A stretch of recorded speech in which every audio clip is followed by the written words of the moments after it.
Hello दोस्तों, स्वागत है आप सभी लोगों का हमारे यूट्यूब चैनल में जिसका नाम है आर्य कोचिंग सेंटर और मैं हूं आकाश शर्मा। आप लोगों के लिए एक बार फिर न्यू वीडियो लेकर आया हूं।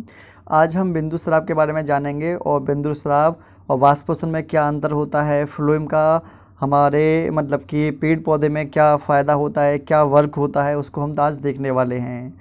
हमारी इस वीडियो को लास्ट तक देखिए। अगर आपको पसंद आए तो लाइक शेयर ज़रूर कीजिएगा, ठीक है। ये आपके 10+2 और उसके साथ में यूपी बोर्ड का जो हाई स्कूल के जितने भी स्टूडेंट हैं वो इस वीडियो को देख सकते हैं और इसका लाभ उठा सकते हैं। तो चलते हैं। सबसे पहले हम बात करेंगे बिंदु स्राव की। कटिशन बोलते हैं इसको। पत्तियों के किनारों से जल बूंदों के रूप में निकलना बिंदु स्राव कहलाता है। जैसे फॉर एग्जांपल आप लोगों ने देखा ही होगा कि जो हमारे गार्डन वगैरह जो होते हैं वहाँ पे आप गए होंगे तो आपने देखा होगा पत्तियों पर छोटी छोटी वाइट कलर की बूंद सी देखी होंगी। बहुत से लोग बोलते हैं कि वो ओस वगैरह हैं। तो कुछ पौधे ऐसे होते हैं जो जल को बूंद के रूप में बाहर निकालते हैं मॉर्निंग के टाइम में, उसी को हम बिंदु स्राव बोल देते हैं। टमाटर में, घास में, अरबी जैसे पौधों में ये क्रिया देखने को हमें आप लोगों को आसानी से मिल जाएगी, ठीक है। अब हम बात कर लेते हैं कि बाष्पोषण में और बिंदु स्राव में अंतर क्या होता है, ठीक है। तो यह क्रिया दिन में होती है, बाष्पोषण दिन में होगा क्योंकि प्रकाश दिन में आएगा, ठीक है।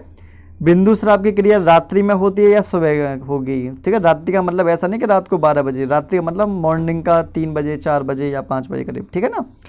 जलवाष्प शुद्ध होती है, लेकिन बिंदु स्राव में जो पदार्थ होते हैं वो शुद्ध नहीं होते, उसमें कई सारे पदार्थ आपस में मिक्स होते हैं, ठीक है।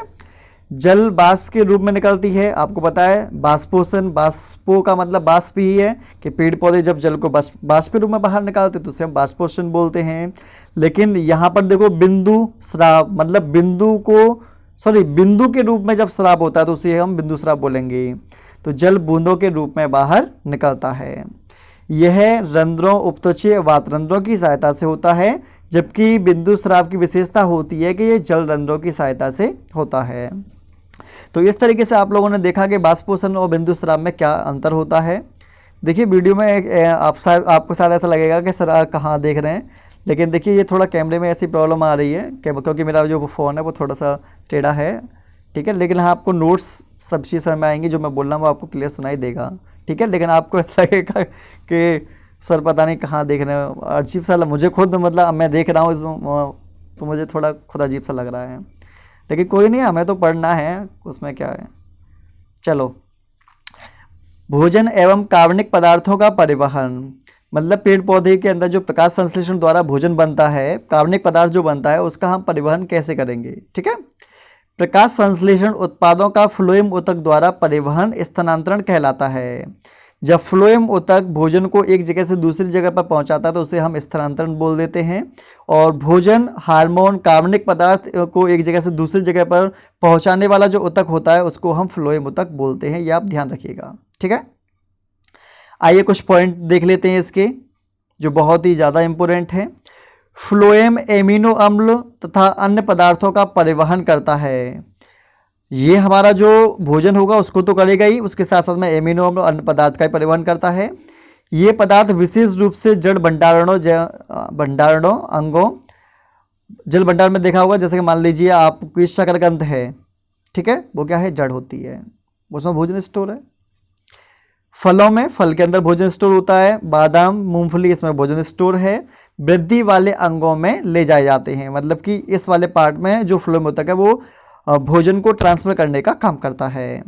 इसका स्थानांतरण सहकोशिका की सहायता से चालनी नलिका में ऊपरी मुखी तथा अधोमुखी दोनों दिशाओं में होता है। इसका मतलब हमारे पास मान लीजिए कोई पेड़ है तो उसमें जो भोजन बनेगा, भोजन की आवश्यकता तो अपर वाले पार्ट को भी है, डाउन वाले पार्ट को भी है। तो जो भोजन ऊपर और नीचे दोनों दिशाओं में जाता है, इसका मतलब ये बहुदिशीय हो सकता है, ठीक है।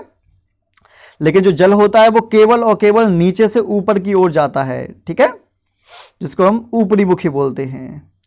आइए अगला देखते हैं। फ्लोएम द्वारा स्थानांतरण ऊर्जा के प्रयोग से पूरा होता है, अतः सुक्रोज फ्लोएम ऊतक में एटीपी ऊर्जा से प्राशन द्वारा स्थानांतरण होता है।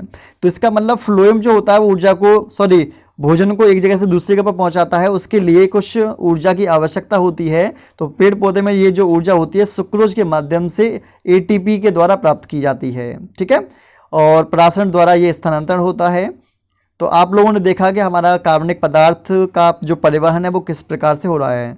तो आपको बता दें कि ये बहुत ही इम्पोर्टेंट नोट्स हैं, ये मैंने खुद मतलब कि ये जो नोट्स जो आपको दिखाई दे रहे हैं, खुद मैं आप लोगों से यही बोलना चाहूँगा कि इन नोट्स को आपने नोट डाउन जरूर कर लीजिएगा, क्योंकि ये आपके लिए काफ़ी हेल्पफुल होंगे, ठीक है ना। और उसके साथ साथ में अगर आपको इसमें भी कोई प्रॉब्लम आती है तो आप हमें कमेंट सेक्शन में जाकर बता सकते हैं, कोई भी प्रॉब्लम है हम उसका सॉल्यूशन निकालेंगे और उसका आंसर आप लोगों को दे देंगे, ठीक है। जय रस्त।